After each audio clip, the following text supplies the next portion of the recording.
Bonjour, Thibaut de Siemens Logistique. Je vais vous présenter aujourd'hui une formation sur la création et l'utilisation des DIMA dans Xcargo. Les DIMA, c'est une matrice de distance que l'on va créer et paramétrer. Son objectif, c'est de gagner en précision dans les calculs d'optimisation et d'avoir vraiment un temps de calcul qui est proche de EWS, donc qui est vraiment très rapide. Pour illustrer mes propos, j'ai repris ici un modèle implantation, donc, avec les trois onglets source, destination et implantation potentielle.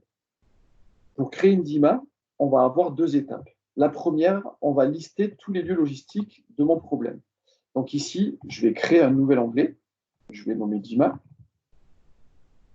et je vais simplement par copier-coller sélectionner uniquement les lieux logistiques, donc les coordonnées géographiques, et le coller dans mon nouvel onglet.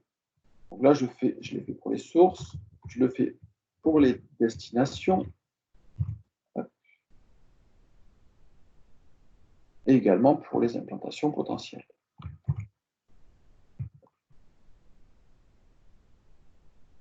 Dans l'exemple, j'ai pris des coordonnées géographiques, code pays, code postal, ville. Si vous avez un modèle avec des données GPS, XY, ça marche de la même façon, sauf que vous aurez bien évidemment que deux colonnes. Une fois que j'ai listé l'ensemble des lieux, je fais simplement une rapide vérification pour voir s'il n'y a pas de doublon. Xcargo l'aurait fait lors du calcul de la DIMA, mais ça fait gagner un tout petit peu de temps, donc c'est très rapide. Donc autant le faire directement. Là, la première étape est terminée. Donc j'ai listé l'ensemble de mes lieux logistiques. La deuxième étape, là, ça va être la création de la matrice de distance, de la DIMA. Donc je vais aller dans Gestion, Distancier. Je retombe ici effectivement sur la fenêtre où j'ai l'ensemble de mes distanciers disponibles sous forme de liste. Et pour créer une DIMA, je vais ici sur le petit plus vert et je clique sur DIMA 5. Donc, si vous avez déjà regardé la vidéo sur les distanciers, on va retrouver quasiment les mêmes paramétrages. Donc, on va avoir un nom de vue. Donc, le nom de vue, je vous conseille DIMA underscore le nom de l'étude sur laquelle vous travaillez. On va faire une DIMA par étude. Et on a vu que dans le listing, les distanciers et les DIMA sont dans la même liste. Donc, c'est pour ça que moi, je mets dist underscore pour mes distanciers et DIMA underscore pour mes DIMA. Au moins, ça me permet rapidement de pouvoir les visualiser. En termes de paramétrage, ici, par défaut, on est limité à 10 000 lieux dans ma DIMA. Donc, on peut monter quasiment jusqu'à 19 000 après s'il y a besoin, en sachant que c'est 19 000 fois 19 000 en termes de calcul. Donc, c'est vraiment assez lourd après à lancer, c'est-à-dire que ça mettra plusieurs heures en termes de temps de calcul.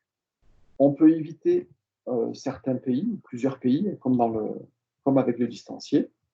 Pondération de durée, donc 0 plus court, 100 le plus rapide. Mon conseil, c'est de laisser 90 ici. Ici, les types de véhicules, donc du PL, du VL, selon le type de véhicule, et comme c'est une cartographie poids lourd, ça adapte les restrictions. Pondération, donc ici, les pondérations en termes de type de route, si je veux privilégier ou interdire certains types de routes. Et mon conseil, c'est surtout d'utiliser itinéraire à péage si vous voulez avoir une DIMA qui évite les péages parce que c'est une restriction forte de vos clients. Là, utilisez ce paramétrage-là. Sinon, privilégiez plutôt l'utilisation des vitesses. C'est ce que je vais faire. Donc, c'est un paramètre moi, que je modifie quasiment à chaque fois pour vraiment avoir des vitesses qui correspondent à la réalité et aux routes utilisées par les transporteurs. Hop, ça prend quelques secondes après avec l'habitude. Là, je l'ai modifié. C'est possible, hein, on n'est pas obligé de le faire, mais moi, je préfère le réaliser. Et ensuite, dernier paramétrage obligatoire, par contre, la sélection du distancier. Donc là, je choisis Map and Guide. Je clique sur OK et je peux valider ma DIMA.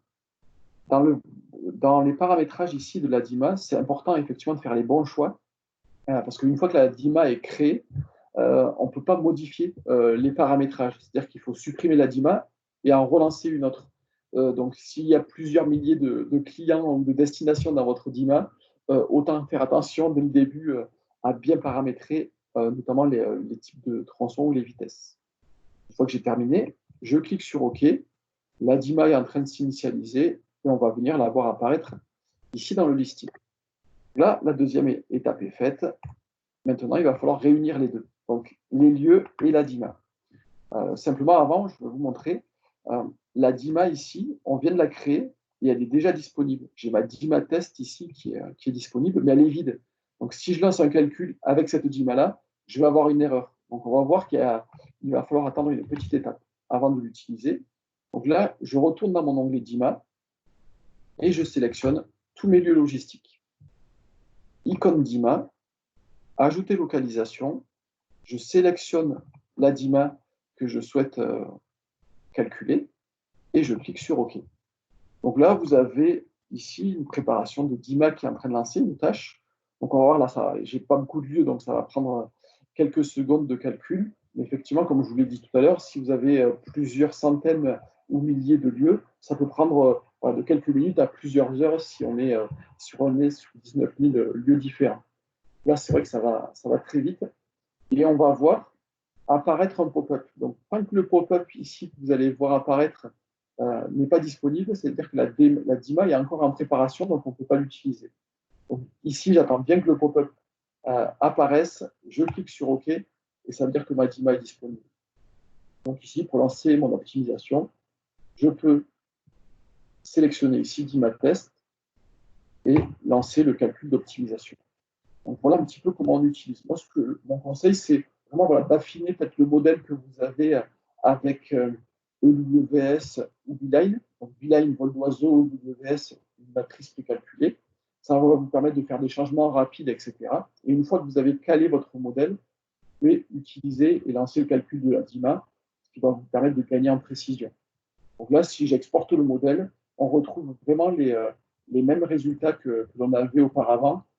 Sauf que, effectivement, si on descend ici, vous allez voir apparaître, hop là, tout en bas, les classes de durée. Donc, en plus du kilométrage, vous avez les temps de conduite. Donc, automatiquement, Xtergo exporte aussi la répartition des clients par classe de durée. Donc, voilà comment on crée une DIMA de façon simple dessus et comment on peut l'utiliser. Si jamais, notamment dans les modules implantation, vous rajoutez des implantations potentielles, donc par exemple, hop, ici, je dis n'importe quoi, mais je vais rajouter Paris.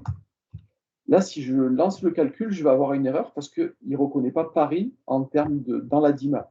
Donc, dans ce cas-là, je sélectionne ici les datas, ajouter localisation toujours, je resélectionne ma DIMA et quand je clique sur OK, ben, ça va me recalculer toutes les relations possibles avec Paris. Donc voilà, il faut vraiment alimenter la DIMA pour que tous les lieux logistiques de votre problématique et de votre étude soient intégrés dans cette DIMA. Je vais retourner ici pour vous montrer aussi quelques options dessus. Parfois, c'est parfois le cas, notamment quand on a peut-être des îles dans certains cas où il n'y a pas de lien entre peut-être votre dépôt et le client qui est sur une île, il n'y a qu'un lien maritime, donc on ne va pas pouvoir le calculer avec Xcargo, donc il peut y avoir des erreurs dans la DIMA. Et ici, on peut arriver à les copier, donc les relations qui sont erronées, on les copie et on va pouvoir les recoller dans un fichier Excel. Ça colle les XY et ça va vous permettre de retravailler votre DIMA et de savoir pourquoi ça ne fonctionne pas. Donc, quand on vient faire ça, donc pareil, pour supprimer une DIMA, comme on voit qu'il y a un investissement, un petit temps de calcul à faire, on ne peut pas la supprimer directement ici. Il faut cliquer d'abord ici sur le cadenas et ensuite cliquer sur supprimer pour supprimer une DIMA. Il y a une autre fonctionnalité intéressante dans le DIMA, c'est ici, si je vais dans la partie DIMA, je vais pouvoir lui dire ajouter des relations. J'ai un template donc avec des coordonnées X, Y, donc départ, arrivée. Et là, je peux lui imposer en fait la distance. Distance autoroutière, ce n'est pas obligatoire. Dessus, on peut la laisser vide. Et la durée de conduite. Donc, il y a deux utilisations par nos clients. La première, c'est qu'on a vu qu'on peut exporter les liens, donc les relations qui n'ont pas été calculées. Donc, ça exporte des coordonnées GPS, donc de départ et d'arrivée avec ce template-là. Donc, vous pouvez forcer le kilométrage et la durée, si vous le connaissez.